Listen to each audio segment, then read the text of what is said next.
श्री कृष्ण राधे राधे। एक बार की बात है, नारद जी वीणा बजाते हुए भ्रमण करने के लिए निकले थे। तभी अचानक उनकी नज़र यमुना किनारे बैठी एक गोपी पर पड़ी जो प्राणायाम कर रही थी। नारद जी ने सहसा यह देखकर अपने दिमाग में विचार किया कि ब्रज में भला प्राणायाम करने की किसी को क्या ज़रूरत है।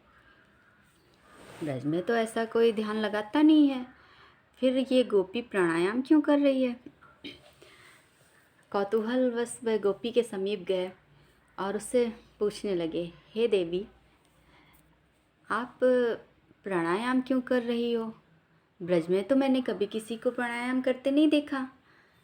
तो उस देवी ने उत्तर दिया, हे नारद जी, मैं जब भी कोई भी काम करने जाती हूँ तो वो हमारे ध्यान से निकलता ही नहीं है और हम कोई भी काम नहीं कर पाती। यहाँ तक कि जब मैं गोबर लीपने बैठती हूँ तो वो नंद का छोरा मेरे ध्यान में आ जाता है और गोबर लीपना तो दूर, मैं सिर्फ उसी के ध्यान में बस जाती हूँ। मेरी आँखों के सामने, मेरे ध्यान में हर जगह बस वही नंद लाला दिखता है।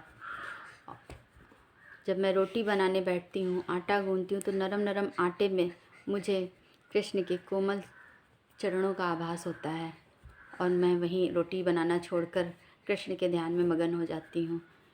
और तो क्या कहूँ, जब मैं यमुना जी में जल भरने जाती हूँ तो मुझे गागर के जल में, नदी में, रास्ते में, हर जगह, वृक्षों में, लताओं में, हर जगह सिर्फ़ और सिर्फ कान्हा ही नज़र आता है।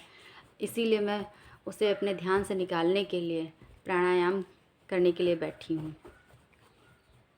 नारद जी को बड़ा आश्चर्य हुआ।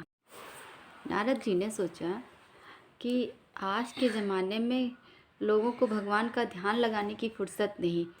भगवान को याद करने के लिए, उन्हें ध्यान में लगाने के लिए प्राणायाम करना पड़ता है। पर ये गोपी की अजीब व्यथा है, ये कृष्ण को अपने ध्यान से निकालने के लिए प्राणायाम कर रही है। समाज ऐसा है कि आज लोग अपने घर, गाड़ी, बंगले, धन दौलत, व्यापार में बिजी हैं। उन्हें सिर्फ और सिर्फ भौतिक पदार्थ और वस्तुएं चाहिए। भगवान तो किसी को चाहिए ही नहीं। पर उस गोपी का कृष्ण प्रेम तो देखिए कि जहाँ इन्होंने अपने हृदय में, अपने रोम रोम में कान्हा को बसा रखा है, और हम हैं जो मंदिर में ताला लगा देते हैं कि भगवान रात में मंदिर का ताला तोड़कर हमारे घर में ना आ जाएं। धन्य है गोपी और धन्य है ब्रज की महिमा। मैं ऐसी ब्रज भूमि को सदैव ही प्रणाम करती हूँ।